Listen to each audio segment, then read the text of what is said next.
Greetings, YouTubers of all shapes and sizes. I was asked on YouTube, hey, Buzz, please show us some of your more creative or more unique guitars. And what's the details on them, why they're that way. Okay, I guess I'll do that. I hope you don't get too bored. We're going to start with Mel, M-E-L. Why is this called Mel? Well, at the time, Steve Vai's favorite guitar was Flo. Those of you who watched the show Mel's Diner, Flo was the main character. She was a waitress at this diner, at this Greasy Spoon, and Mel was her boss. I wanted Mel to be Flo's boss. I wanted everything that Ibanez offered at the time and a little bit better. So what was that? First of all, Reb Beach. I love Reb Beach. I love his playing. I love his style. I put the Voyager cutout on the back of this body. I love Paul Gilbert.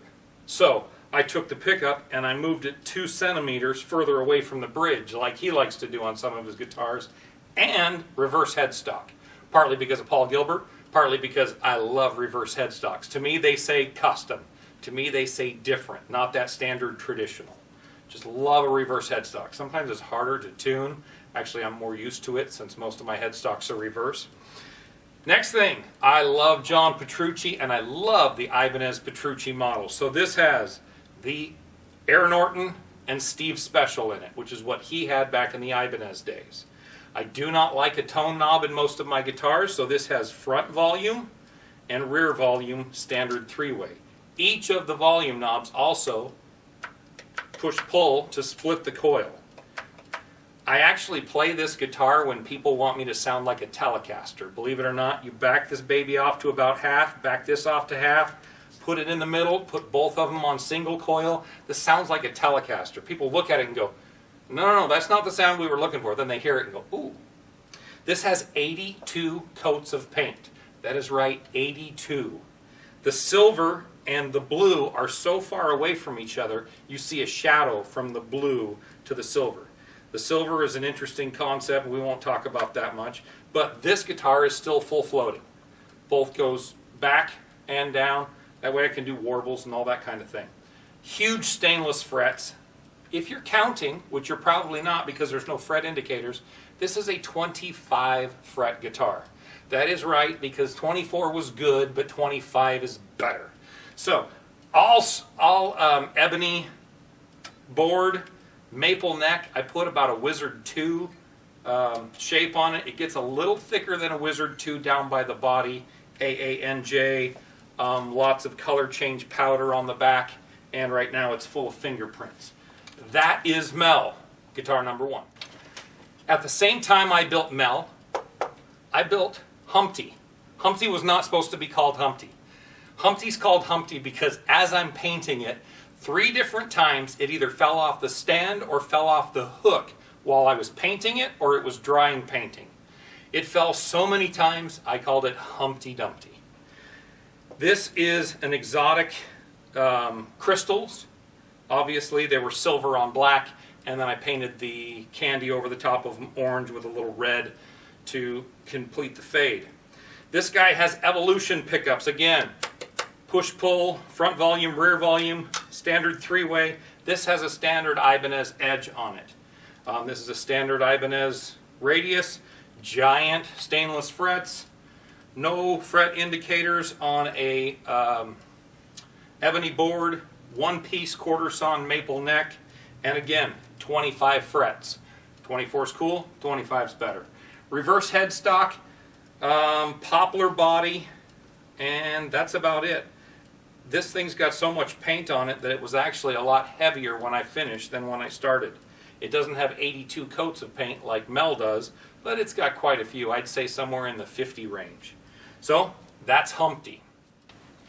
This guitar is called Marigold. Why is it called Marigold? Well, that's really simple. It's the Greg Howe signature series right when he started the band Marigold. This particular guitar, sometimes I like to make guitars from scratch, just a piece of wood, this or that, put it together. Sometimes I like to take existing guitars, especially those that are broken, hurt, cracked, beat up, and make them nice. This one had fallen off of the wall at a music store and crushed both of the knobs through the body. Okay, they sold it to me cheap. I got it and found out the neck was trash. So what do? I take it, flip it upside down, make this whole box in here carbon fiber from the inside, sand it flat and do my little paint. But from the inside I covered the holes, I put a new hole in a little further away, one volume knob, that's it. I painted over where the carbon fiber is, it actually comes over into here as well. Those are airbrushed because I wanted to keep the flamed maple top. Even though it's thin veneer, I liked it, I liked the look, and I liked the color. So we kept everything fairly stock. One of the reasons I like this guitar is most Floyd Rose Super Strats come with a 12-inch radius or a 14-inch radius. This comes factory with a 16.5 radius. One of the only ones I've ever seen. We kept it stock at 16.5 inches of radius. The neck was so messed up it had to be immediately thrown away. I was very sick at the time. My friend Brent Gutierrez from Gutierrez Custom Guitars, look him up if you haven't, built this one-off, one-piece neck. I don't know about one-piece neck, but certainly one-off. This is a bamboo, that's right, bamboo neck. I'll put some pictures up so you can see the ends and stuff. It's crazy. Bamboo neck, 16.5 radius, ebony board, giant stainless frets, carbon fiber reinforcement, and a more Gibson, not so much the hockey stick of George Lynch, but more of a Gibson hockey stick reverse. Carvin tuners with lockers. I like the extra mass over here, helps the headstock. And got all the signatures of Greg Howe and all the members of Marigold on the face of it. So that's Marigold. This is a different beast. This is a carbon fiber bodied N4. That's right, carbon fiber body, not just any carbon fiber. This is Boeing Aviation ballistic grade carbon fiber body. This thing was so stinking bright that I had to change the pickups out of it. I actually put DiMarzio Evolutions in it and then put it on, again, 2 volume knobs that switch from single coil to humbucker like that. Standard 3-way, standard N4 neck, just like the N4 factory necks, but it looked so perfect that I hated it. It looked too perfect. So what did I do? I dipped my finger in some silver paint and I started painting these weird tribal flames because I wanted to give it something. It was way too sterile. It was way too perfect. So I put some weird stuff and some dots and some whatevers, and it started coming to life, but it had kind of a light blue and then the silver. Didn't work for me, so I then candied this purpley pink over the top of it. So the blue turned very dark purple and the silver turned kind of a pinky purple. But I'll put some pictures up. All the carbon fiber that's in there is now pink carbon fiber, pinky purple carbon fiber. Very interesting guitar. I actually did change the body in here so I could set the neck down further, so I could set the Floyd down further. This Floyd is actually a Gotha Floyd. Just needed a couple of different things, and the one that was on it was hurt. So I've got the Gotha Floyd and put the monkey grip in it. Again, a little different. And that is my carbon fiber N4. I'll put some sound bites up of this thing a little later. It's just got so much attack. I mean, so much attack. It was so bright with the different pickups in it. It was too bright. So I had to change it, fatten it up, warm it up, did some different things with some electronics in there, and now it's just full go all the time. So that is the carbon fiber N4. Changed the headstock a little bit to make it a little bit more violent, not so much knobby, but kind of, I can't tell if it's a medieval weapon or if the waves are crashing in on me. But that's my carbon fiber N4. Last and certainly not least is this guy. I don't even know if he has a name yet. I've always been a fan of Hamer guitars. Something about kicking that, or the Hamer Californians especially, something about kicking that last pickup and running to 27 frets. It was just different. It was unique. I loved it. Always wanted one. So I bought a couple of Hamer Californians and I love them. I hacked them up and did all sorts of crazy things.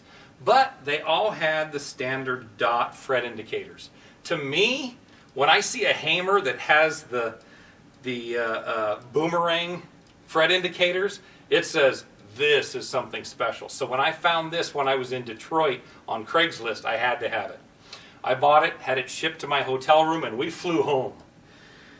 What did I do to this guitar? First thing I did is I rounded all the edges, make it real comfortable on my hand. I made a little bit more room in here for my hand because I got giant meat claws.